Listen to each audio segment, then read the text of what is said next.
എല്ലാവർക്കും നമസ്കാരം. പല കാരണങ്ങൾ കൊണ്ട് ജീവിതത്തിന്റെ സ്വപ്നങ്ങളൊക്കെ മാറ്റിവെക്കുന്നവർക്ക് ലോകത്തിലെ ഏറ്റവും വലിയ ഫുട്ബോൾ കളിക്കാരിൽ ഒരാളായ ലയണൽ മെസ്സിയുടെ ജീവിതം ഒരു സന്ദേശമാണ്.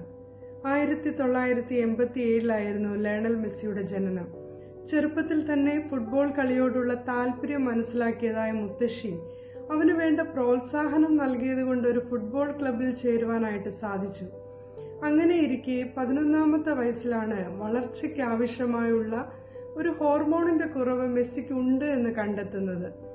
അതുകൊണ്ട് തന്നെ പല ക്ലബ്ബുകളും പിന്നീട് അങ്ങോട്ട് ലയണൽ മെസ്സിയെ ഏറ്റെടുത്തില്ല.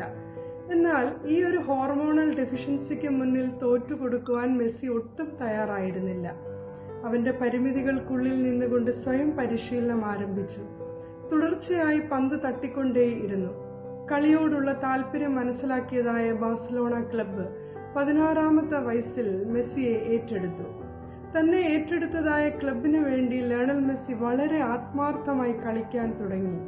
2003 കളിയിൽ ബാഴ്സലോണ ലയണൽ മെസ്സി ഉള്ളതുകൊണ്ട് മാത്രം ജയിക്കുകയും ചെയ്തു. പിന്നീട് അങ്ങോട്ട് മെസ്സിയുടെ കാലം ആരംഭിക്കുകയായിരുന്നു.